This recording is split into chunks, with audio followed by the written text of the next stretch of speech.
ముఖ్యమంత్రి గారు. Speaker sir, ఒక మంచి ఉద్దేశంతో తెలంగాణ ప్రజల తరఫున ఈ సభ ఏకాభిప్రాయంతో మన హక్కులను సాధించుకోవడానికి, మన అనుమతులు తీసుకొచ్చుకోవడానికి, మన నిధులు రాబట్టుకోవడానికి, ఒక మంచి సాంప్రదాయం నెలకొల్పడానికి చర్చ ప్రారంభించినాం.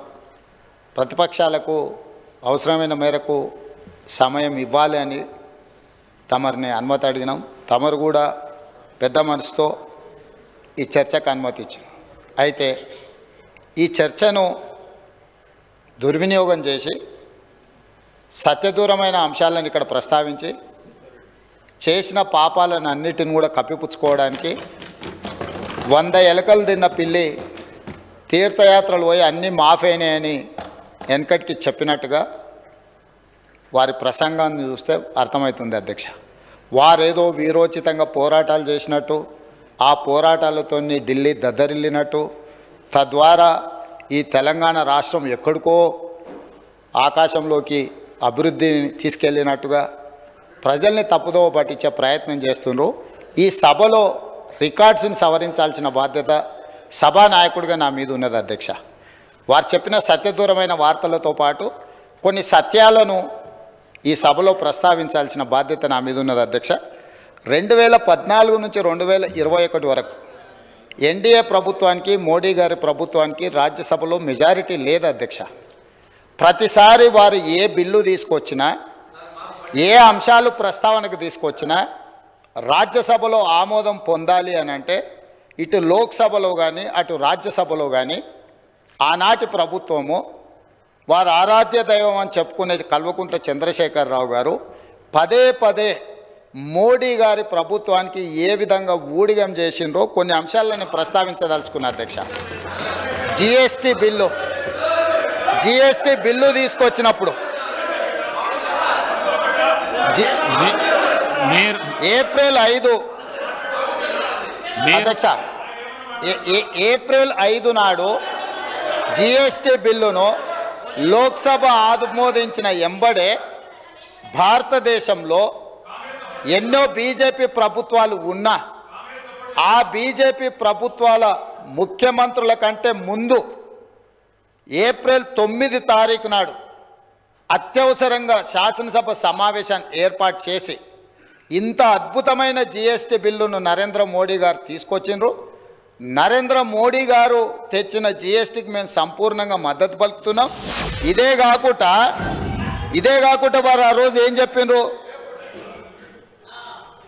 ఈ బిల్లుల మీద మోడీ గారిని ప్రశ్నించడానికి కాంగ్రెస్ పార్టీ ప్రయత్నం చేస్తే ఆ రోజు ఏమన్నారు, ఇక్కడ కూర్చున్న కల్వకుంట్ల చంద్రశేఖరరావు గారు, ప్రధానమంత్రిని మీరు నిలదీసినట్టు ఈ సభలో మాట్లాడతారా, మీరు మాట్లాడడానికే వీల్లేదని చెప్పి కాంగ్రెస్ సభ్యులను దబాయించి జిఎస్టీ బిల్లుకు 100% అక్కడ రాజ్యసభలో లోక్సభలో మద్దతు పలకడమే కాకుండా ప్రత్యేక శాసనసభ సమావేశాలు ఏర్పాటు చేసి సంపూర్ణంగా నరేంద్ర మోడీ గారికి మద్దతు పలికినరు. Point number 1. అదేవిధంగా 2018 జూలై 21 నాడు మోడీ గారి కేంద్ర ప్రభుత్వం మీద కాంగ్రెస్ పార్టీ అవిశ్వాస తీర్మానం ప్రవేశపెడితే ప్రతిపక్ష పార్టీలని కాంగ్రెస్ ప్రవేశపెట్టిన అవిశ్వాస తీర్మానానికి అనుకూలంగా ఉంటే ఆనాడు అవిశ్వాస తీర్మానంలో ప్రతిపక్షాలకు మద్దతు ఇవ్వకుండా మోడీ గారికి మద్దతు ఇవ్వడానికి ఓటింగ్లో పాల్గొనకుండా వాకౌట్ చేసి బయటకు వెళ్ళిపోయినారు అధ్యక్ష. అంటే వాకౌట్ చేయడం కూడా మోడీ గారికి మద్దతుగా ఆ ప్రభుత్వాన్ని నిలబెట్టడానికి 2018లో ఇచ్చేసిండ్రు అధ్యక్ష.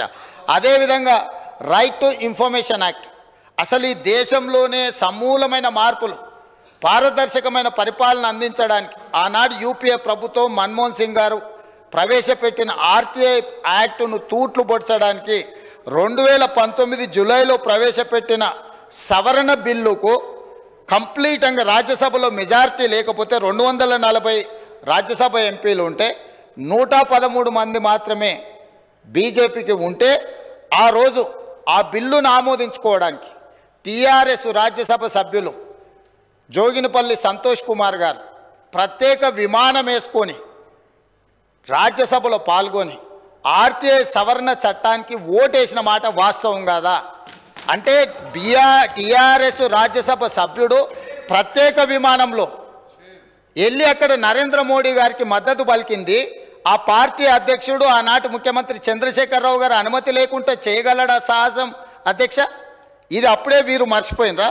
అదేవిధంగా నోట్ల రద్దు ఈ దేశంలో ఉండే చిరు వ్యాపారుల యొక్క జీవితాలతో చెలగాటమాడింది. నోట్ల రద్దు చేసినప్పుడు కాంగ్రెస్ పార్టీ సంపూర్ణంగా తప్పుపడితే 2016 డిసెంబర్ 16 నాడు నోట్ల రద్దును స్వాగతిస్తున్నట్టు ఇదే అసెంబ్లీలో చంద్రశేఖరరావు గారు తీర్మానాన్ని ప్రవేశపెట్టి ఇది అద్భుతం, ఈ నోట్ల రద్దుతోటి దేశంలో సమూలమైన మార్పులు తీసుకొస్తాయి. ఆ రోజు వారు ఏమన్నారు? ఇంకా ఈ నోట్ల రద్దుతోటి పూర్తిగా మార్పులు జరుగుతాయి, ఎప్పటి నుంచో నేను ఇట్లాంటి గొప్ప గొప్ప మార్పులు తీసుకురావాలనుకుంటున్నా, దీని ద్వారా ఈ మొత్తం వ్యాపారాలు అన్నీ బాగుపడతాయని చెప్పారు. కానీ చివరికి ఆ నోట్ల రద్దుతో ఏమైంది అధ్యక్ష? జీడిపి ఇప్పటి దగ్గర వారు గొప్పలు చెప్పారు కదా జీడిపి గురించి.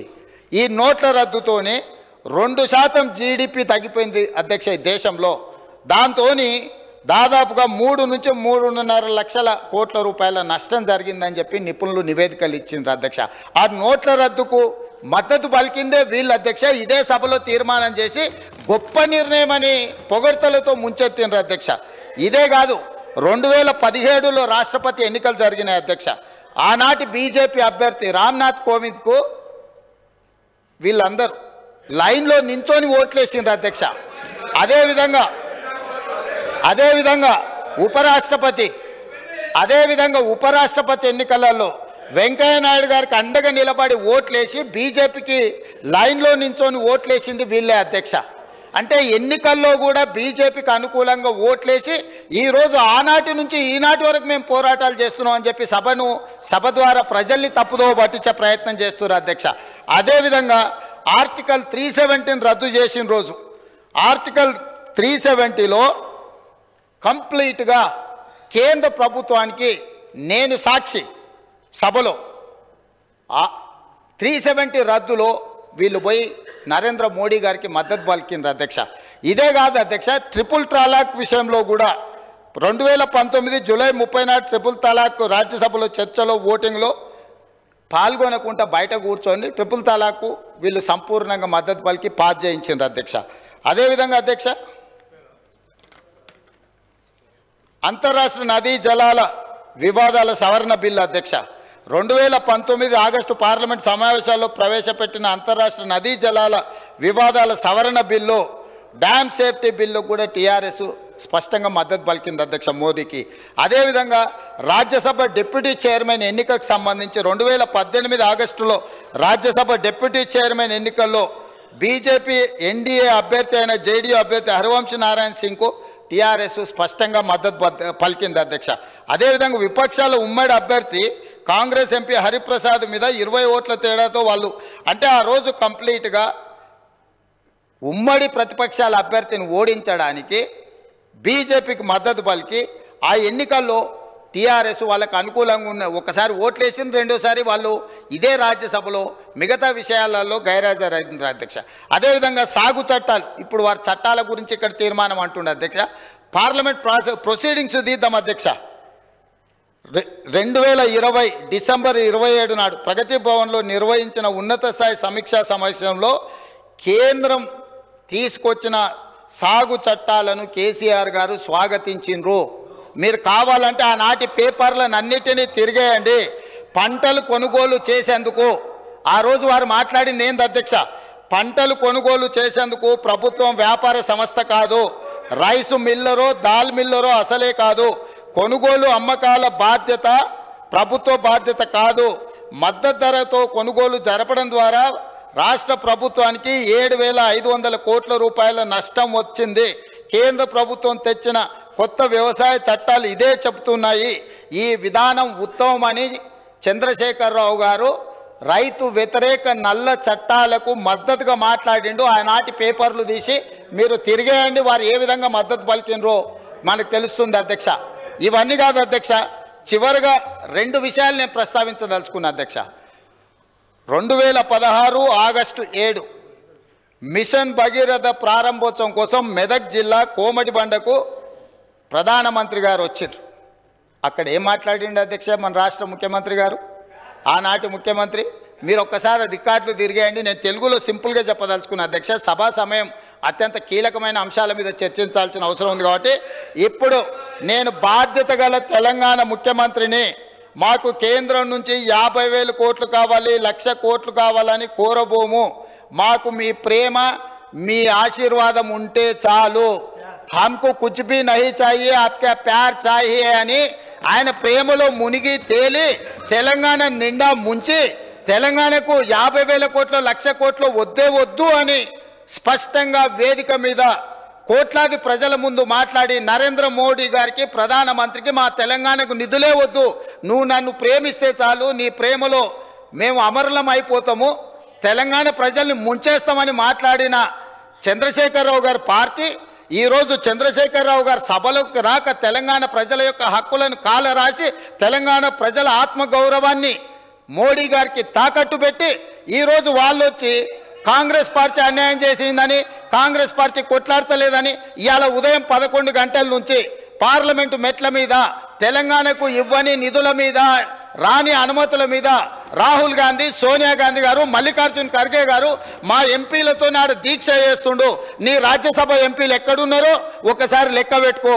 విలీనం కోసం ఇల్లు తిరిగి చీకట్ల అందరినీ కలిసి వచ్చి కౌగిలించుకునే ప్రయత్నం చేసి అన్ని వ్యవహారాలు చేసి వచ్చి ఇప్పుడు సభల అసలు విషయం పక్కదారిన పెట్టి రాజకీయ వివాదాస్పద అంశాల మీద చర్చకు చేసి అదానీలతో అంబానీలతో చీకట్ల కుంభుక్కయ్యే అలవాటు మాకు లేదు. కాంగ్రెస్ పార్టీ ఆల్రెడీ మా మంత్రి గారు చెప్పారు, విద్యుత్ విధానం మీద ఇప్పటివరకు 10 ఏళ్ల పాలసీనే లేదు అధ్యక్ష. తెలంగాణకు విద్యుత్ పాలసీని తీసుకొచ్చి స్పష్టంగా తెలంగాణ రాష్ట్రం ఏ విధంగా విద్యుత్ పాలసీని తీసుకురాబోతుందో ఈ సభలోనే చర్చ పెడతామని స్పష్టంగా చెప్పినాం అధ్యక్ష. ఒక సంస్థను ప్రైవేటైజ్ చేయాలంటే దానికి నోటిఫికేషన్ ఇవ్వకుండా, పబ్లిక్లో చర్చ చేయకుండా, ప్రభుత్వం అధికారికంగా నిర్ణయాలు తీసుకోకుండా జరుగుద్ది అధ్యక్ష. గాలివాటం వార్తలన్నీ పట్టుకొచ్చి ఇక్కడ మాట్లాడి గాలి మాటలు మాట్లాడడానికి అధ్యక్ష ఈ సభ పెట్టుకున్నది. మీరు వారికి అనుమతి ఇచ్చింది ఇట్లాంటి మాటలు మాట్లాడడానిక? కాబట్టి ఒకరోజు మీరు మేము ఎవరము ఏ అంశాల మీద 18 సార్లు మేము తిరిగి ఇవాళ మేము మిగులు రాష్ట్రంగా 14,000 కోట్ల రూపాయల మిగులు రాష్ట్రాన్ని మీకు అప్పచెప్పినాం. ఆనాడు సంవత్సరానికి 6,500 కోట్ల రూపాయలు అప్పు చెల్లించే పరిస్థితి ఉన్నది. సరిగ్గా 10 సంవత్సరాలు తిరిగే వరకు 7 లక్షల కోట్ల రూపాయల అప్పులు చేసి ప్రతి నెల 6,500 కోట్ల రూపాయలు, దాదాపుగా 70,000 కోట్ల రూపాయలు మీరు చేసిన అప్పులకు మిత్తిలు కట్టి ఈరోజు నడుము వంగిపోయే పరిస్థితుల్లో రాష్ట్రం ఉంటే ఆ నిజాలు చెప్పొద్దంట. లోపల క్యాన్సర్ ఉండాలి, ఎయిడ్స్ ఉండాలి, కానీ నేను మంచిగా ఉన్నా, ఎర్రగా బుర్రగా ఉన్నా, నాకు పిల్లని అండి పెళ్లి చేసుకుంటా అని అబద్ధాలు చెప్పి ముంచాలని చెప్పి వారు సూచన చేస్తున్నారు అధ్యక్ష. రాష్ట్రం దివాలా తీసింది. దివాలా తీయడానికి వాళ్ళ అసమర్థవంతమైన 10 సంవత్సరాల పరిపాలన, విద్యుత్ శాఖ దివాలా తీసింది. 88,000 కోట్ల రూపాయల అప్పులే కాకుండా సింగరేణికి బకాయిలు వాళ్ళు అట్లనే పెట్టినరు. ప్రైవేట్ కంపెనీలల్లా ఎక్కడ తెచ్చిన అప్పులు అక్కడనే ఉన్నాయి. ఇరిగేషన్లో కాళేశ్వరం కట్టిన అంటారు, మేడిగడ్డ కుప్పగూలిపోయింది. ఇవాళ ఆ బ్యాంకులకు తెచ్చిన అప్పులు అట్లనే ఉన్నాయి. కాంట్రాక్టర్లకు పెండింగ్ పెట్టిపోయిన 1,000 కోట్ల రూపాయలు అక్కడనే ఉన్నాయి అధ్యక్ష. ఇట్లా ప్రతి శాఖలో ఎన్ని అసలు FCIలో 2014-15లో మేము సరఫరా చేసినామన్నారు, ఇప్పటివరకు వసూలు చేయలేదు. మా ఉత్తమ్ కుమార్ రెడ్డి గారు కష్టపడి మీరు చేసిన తప్పులను సవరించి ఆ నిధులు రాబట్టడానికి ప్రయత్నం చేస్తుండ్రు. వీళ్ళు ప్రతిసారి వచ్చినప్పుడల్లా GDP గురించి వీటి గురించి మిగతా అన్ని మాట్లాడుతుండే అధ్యక్ష. నేను తప్పకుండా ఈ బడ్జెట్ సమావేశాలల్లో ఉన్న వివరాలన్నీ తీసుకొచ్చి బయట పెడతా. కాబట్టి నేను వారికి చేసే సూచన ఒక్కటే, మీరు ఏం చేసిండ్రో చూసినాకనే ప్రజలు ఒక తీర్పు ఇచ్చిండ్రు. ఆ తీర్పు ద్వారైనా మీకు జ్ఞానోదయం కలుగుద్దని ప్రజలు భావించరు. ఇంకా అదే అహంకారము, అదే అహంభావము, అవే చులకన మాటలు, ఎదురుగుండా వాళ్ళని కించపరిచే విధంగా మాట్లాడడం, ఈ వ్యవహారం మానుకోండి. అసెంబ్లీ ఎన్నికలలో 39 సీట్లలో మీకు మెజారిటీ ఇచ్చిండ్రు. పార్లమెంట్కి వచ్చేవరకల్లా 3 సీట్లకు పడిపోయింది. ఇప్పటి వరకు ఊకదంపుడు ఉపన్యాసాలు మాట్లాడిన ఆయన శాసనసభలో కూడా ఆయనకు మెజారిటీ రాలే అధ్యక్ష. ఆ ఓట్లు ఎక్కడ బదిలీ అయినాయని నేను అడుగుతున్నా. అసెంబ్లీలో డిసెంబర్లో 39 సీట్ల మెజారిటీ వస్తే పార్లమెంటుకు వచ్చేవరకల్లా 39 శాసనసభలలో 3 మిగిలినాయి అధ్యక్ష. 3 దుబ్బాక ఉంది, ఆ పక్కలో కూర్చున్న మిత్రుడు ఏదో కష్టపడి ఓట్లే ఇచ్చినట్టున్నాడు. ఇవాళ సిరిసిల్లలో కూడా మెజారిటీ కోల్పోయింది. మాట్లాడే ముందు ఆ లెక్కలు చూసుకోవాలి. ఇవాళ మేము 8 మాకు 2014లో 2 సీట్లు వచ్చినాయి, 2013లో 3 సీట్లు వచ్చినాయి, 2019లో మాకు 8 సీట్లు వచ్చినాయి అధ్యక్ష. అంటే ప్రజలలో ఉండి మేము పనిచేయడంతో వరుసగా మేము నెంబర్ పెంచుకుంటూ వచ్చినాం అధ్యక్ష. మీకు మొదటిసారి 12 వచ్చినాయి, రెండోసారి 9 వచ్చినాయి, మూడోసారి గుండు 0 వచ్చింది. గుండు 0 వచ్చినాక కూడా బుద్ధి మారకపోతే ఎట్లా అధ్యక్ష? ఇప్పటికైనా విధానాన్ని మార్చుకోండి, తెలంగాణ ప్రజలకు క్షమాపణ చెప్పండి. మీరు చేసిన దోపిడీ, మీరు చేసిన తప్పుడు విధానాల వల్ల ప్రజలు మిమ్మల్ని శిక్షించిండ్రు. దాని నుంచైనా మీరు గుణపాఠం నేర్చుకొని పద్ధతి మార్చుకొని తెలంగాణ ప్రజల యొక్క హక్కుల కోసం ముందుకు రావాల్సిందిగా వారికి సూచన చేస్తున్నా అధ్యక్ష.